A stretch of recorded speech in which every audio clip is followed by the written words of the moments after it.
Madman Boxing Talk, man. We back. Errol Spence, man.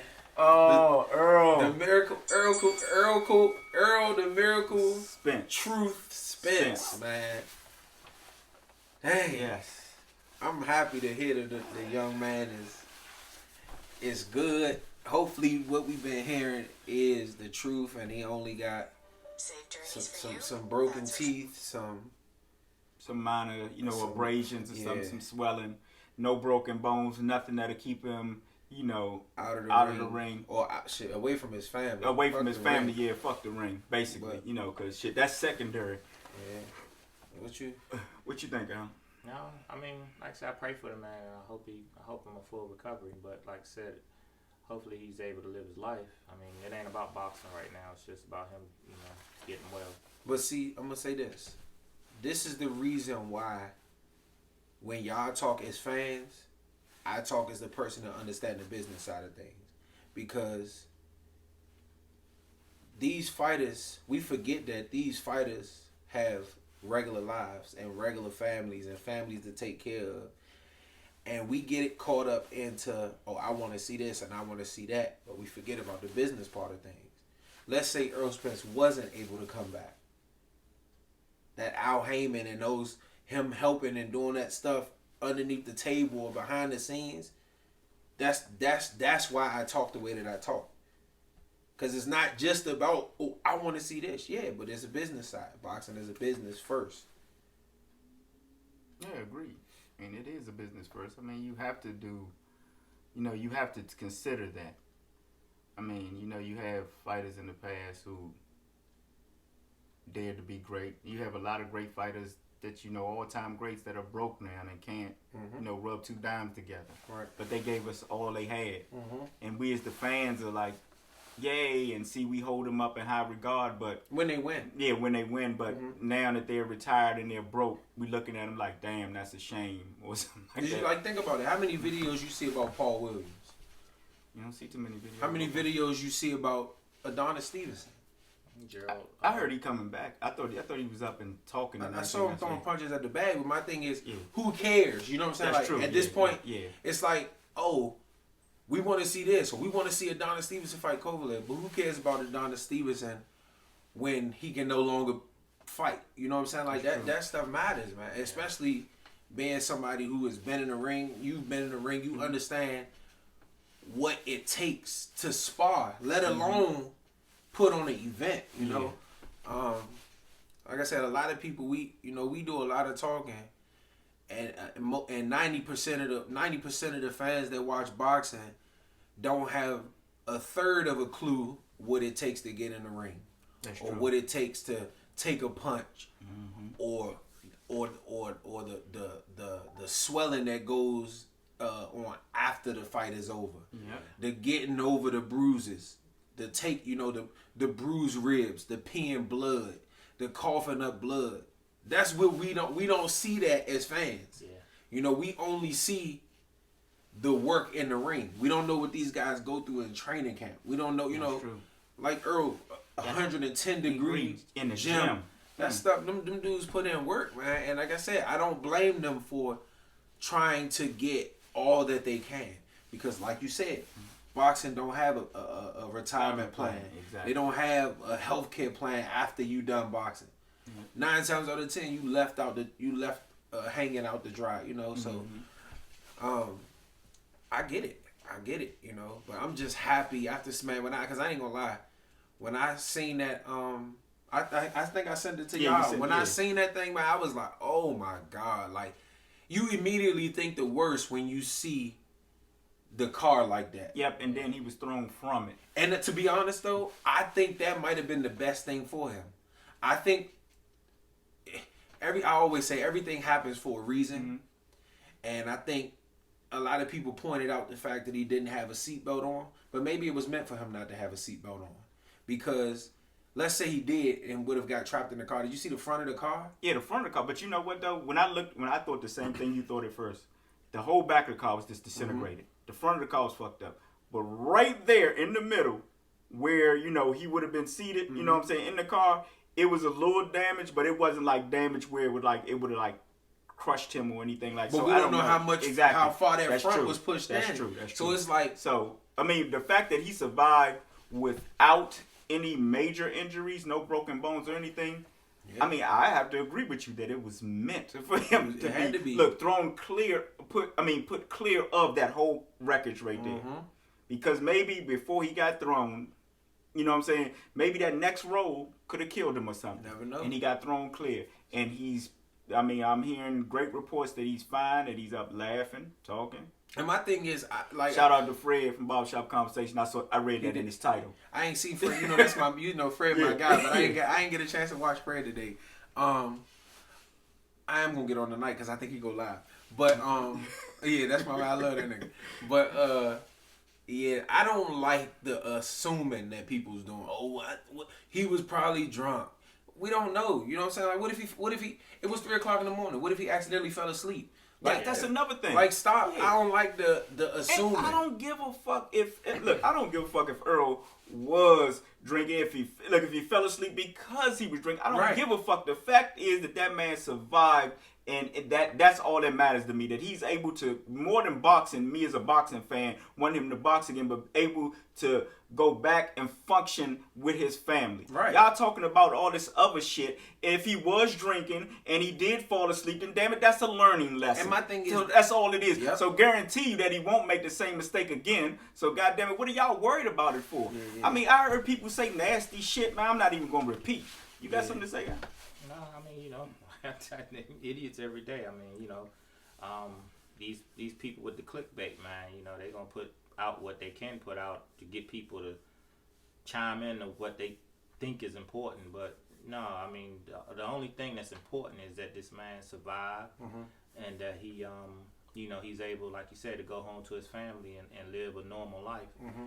Whether he boxes again, that's not important to me right now. I just want to know that the man does well.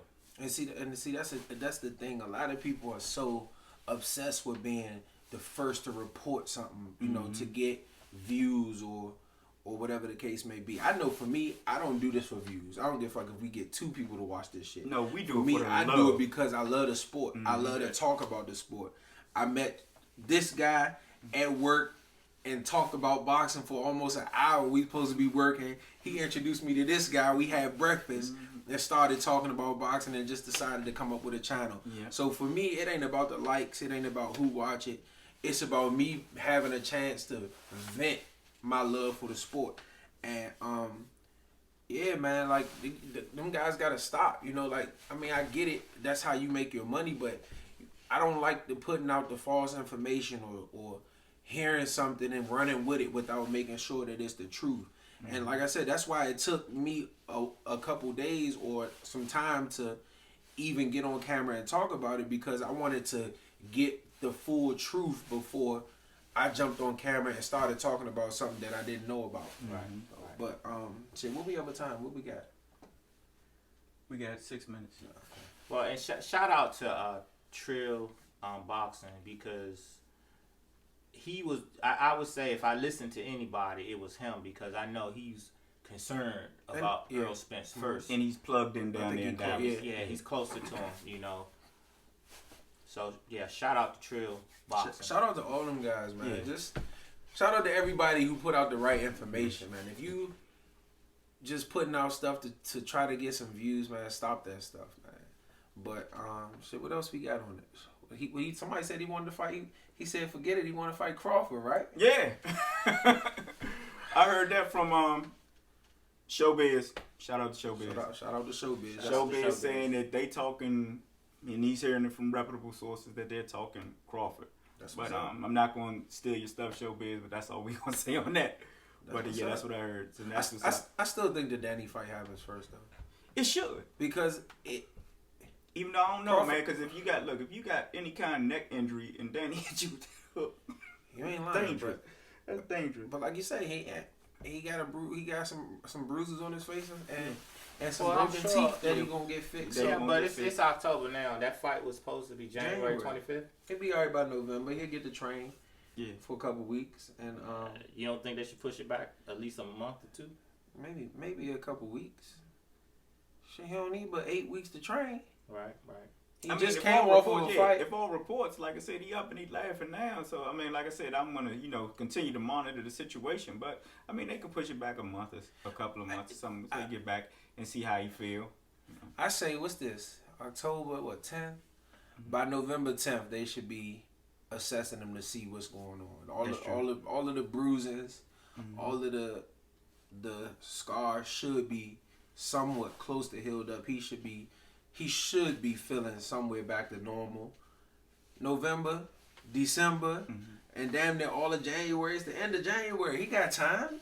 Well, he got time. I know one thing. If he come to fuck back in January, his name is fucking Errol, the Terminator Truth, Miracle Man, Spence. Exactly. Yes, absolutely. But I'm just happy the man good because, like I said, he one of my favorites at the moment.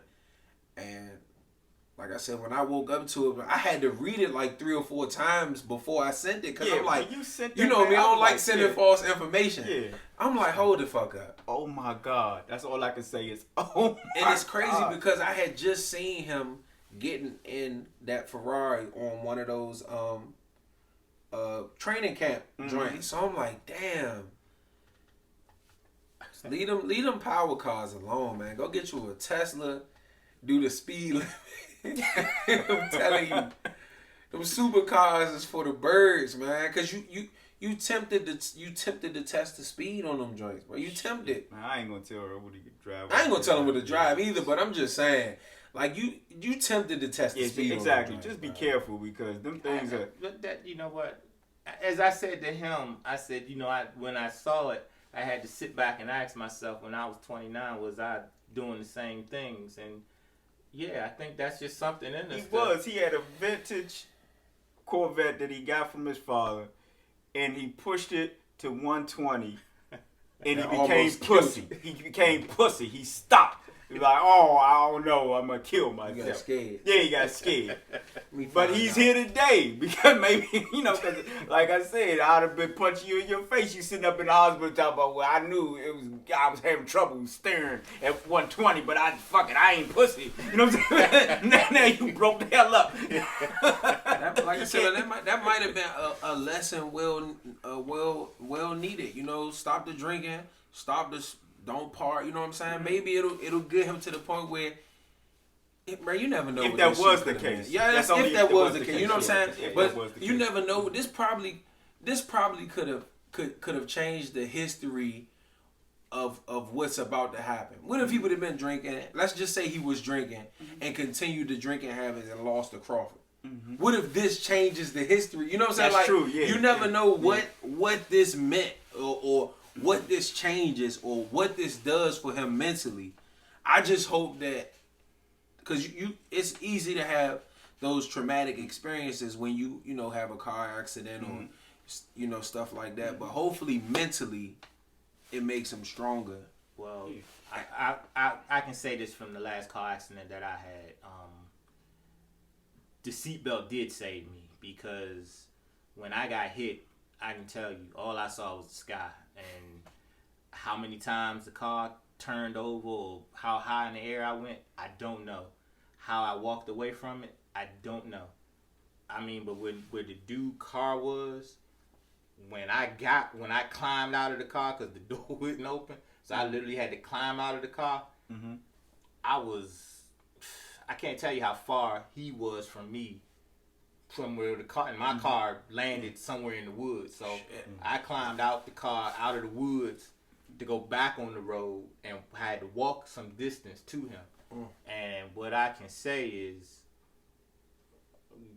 it took me at least 2 to 3 months to get my mindset back to driving, because every time I got behind the wheel, it just didn't feel right. Man, you always think about it. Yeah. And me as being a professional driver too.